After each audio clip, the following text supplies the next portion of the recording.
Last question. Wizard team, in our market, when we meet with a prospective advertiser for the first time, we determine if we can help their business or not using a series of profile questions. Some places call this a discovery call or a needs analysis meeting. When you meet with a prospect, what are the top 5 questions you ask? Thank you, Glenn. Yeah. So the one thing I would say is if you aren't or have never said, you know what, we're just not in a position to help you, or you're not in a position to be helped by what we do, it's not really a needs analysis meeting, right? If you're really just there trying to angle to figure out how to sell this guy, I think that's going to come out in the meeting, and you're going to be less successful for it. And one of the phrases I think Tim Miles used to have and say when he was doing this kind of stuff was, "We don't close business, we open relationships." And one of the frameworks he said was basically the sort of treasure map. Where are you now? Where are you trying to get?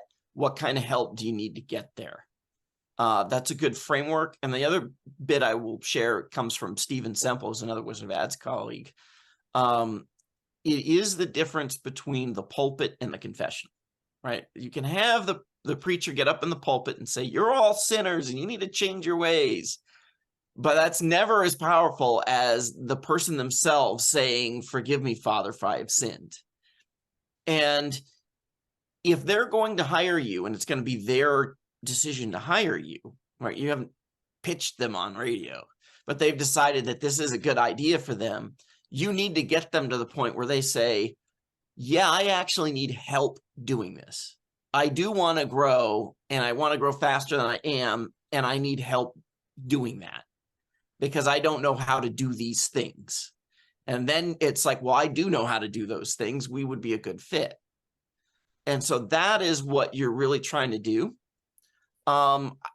In terms of top 5 questions, just to make sure I answer it as asked, I would definitely want to know how they got in business and why they're still doing it and why they're passionate about what they're doing, right? I would definitely want to know what they've already tried and have not tried with advertising and what's actually worked and what's been disastrous. I would want to know what their goals and plans are. Maybe they're selling in 3 years. Maybe they're trying to hand it off to their kids. Right? Maybe they want to become the next empire. I don't know, but you definitely want to know that information. And what are their pain points around their advertising and their budgeting and stuff like that? So that's 4. Probably the last one is what they personally think they need help with. Or if the one great question to always ask is there anything I haven't asked that you think I should have? Did I miss something really important here? So those would be my top questions. But I think your intention is always more important than what specific questions you ask. And the goal is to get them to realize they do actually need help to get where they want to go. And if they don't, then they're not a good prospect. Right? Like I do when someone calls and they want to talk about working together, I do have a packet that I send them. And if they're not going to fill out the packet, we're not going to meet again. And if they do, that they have like where they can indicate where they're kicking ass and where they need help. And if they're kicking ass all across the board, my first thing to them the next time I talk to them is, you don't need me. Right? I have met with a prospect who was growing at 30%. And I said, well, if you're growing at 30%, why will you hire me? Just keep growing at 30% without spending all that money. And they then said, well, we have, but we were small. And we think, just as you get past an inflection point, you're going to slow down, and we want to keep growing at that speed. And now it's like, okay, so you need my help, right? And it's that whole thing, but it's being honest to be able to say, maybe you don't need me. Yeah. I would want to ask the person that asked the question, is this conversation a conversation that this prospective client is paying for or not. Right. So typically when we do when a Wizard of Ads partner does one of these things, we call it an uncovery. And an uncovery that's a paid for service. Right. So there's money that's changed hands for that to even happen. And then it's not a series of questions. It's a series of discussions. So if I had to limit it to 5 questions, and it feels like this is really in a prospecting or sales qualifying mode, yeah, I think you're dead on, Jeff. Typically, my approach is more curiosity based, and you're really looking for unleveraged assets, right? Oh, you're growing at 30% and you've never done mass media? Cha-ching, right? And you're profitable? Okay, yeah, we can do some pretty cool stuff. Because if you have the profits to pay for an ad campaign, and you've never done that before, you're growing by 30%, but you're not even famous yet in your market. Right. So it's looking for these unleveraged assets and these opportunities. And are there specific questions?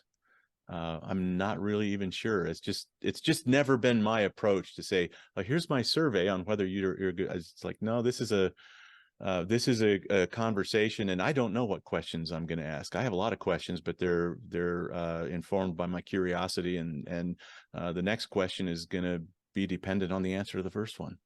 Mm-hmm. Yeah, I do agree with that too. And just kind of play off what you were saying. The other partner to unleveraged assets is limiting factors, Mm-hmm. right? So what are your limiting factors and what are your unleveraged assets? And that is more of an uncovery thing than a prospecting thing. But the limiting factors is what they're looking to overcome. So that can very much be like, why aren't you growing as fast as you want to grow, right? Yeah. You've already got 50% of the market share in a town of 15,000 people in the middle of nowhere. All right, you need another town. Yeah, that's your limiting factor. And that's where you have to have the honesty to say, we can't help you. Yeah. Right. You already have 30-40% of your market in this town and you want to advertise in this town. Sorry, you either have to open up a new business or a new product service line, or you're going to have to a move. competing brand.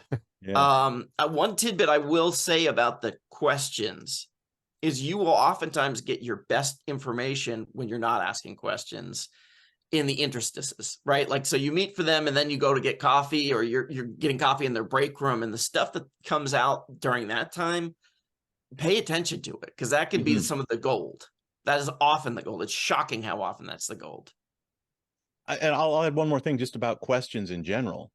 If you're only going to ask 5 questions, for God's sake, don't make them yes/no questions. Make them all open-ended questions. Absolutely. Right? Because an open-ended question will lead to a conversation. A yes/no question is just nope. Next question. Yeah. Right. And so pretty short conversation if you ask 5 yes/no questions. Mm-hmm. You definitely want them to be telling you their story and to feel heard. Yeah. That's a good thing. Yeah. So what's your biggest frustration in advertising? Right? Those kinds of things. Get them talking. Ask them open-ended questions that just get them talking about either their frustrations or their biggest success they've ever had in advertising, and see where it leads. Questions 2, 3, and 4 can follow on that. Absolutely. One thing I'll point out is lesson 3 of the Ad Writers Guild is an entire lesson about how to do an uncovery. And I will point out, as Jeff already mentioned, an uncovery, or Dave, both of you kind of mentioned this, an uncovery is different than prospecting. So that's not the same thing, but here's one question. That's the first question of an uncovery. And it's such a beautiful question because it's a framing question and it's an open-ended discussion question. And so here it is. Advertising is a tax we pay for not being remarkable. So tell me, what's remarkable about your business and the products or services that you sell? And that one question accomplishes so much. And at first it goes, it helps them come to the realization that if they're not remarkable, then they absolutely do need to advertising. And secondly, it starts to uncover from a good position, a good perspective, what are their strengths and weaknesses, and it gets the conversation rolling. But you also have to be prepared to support that statement with examples. What do you mean advertising is a tax you pay for not being remarkable? Well, here's brands that have never had to pay for advertising, and it's because they're remarkable brands, and you list several of them that they would obviously know. And then you talk about the brands that have had to advertise because it's a commodity product, but through advertising, they've been able to dominate the market. So, come prepared with your stuff, but that's an excellent question and one of my favorites. I love it. Yeah. Well, thank you, gentlemen. That was some fantastic question answering, and thank you for sending in awesome questions. Please keep them rolling. We'd always love to hear from you. We'll wrap it there for this month. Thank you guys again, and we'll see you next time. All right. Bye. Thanks.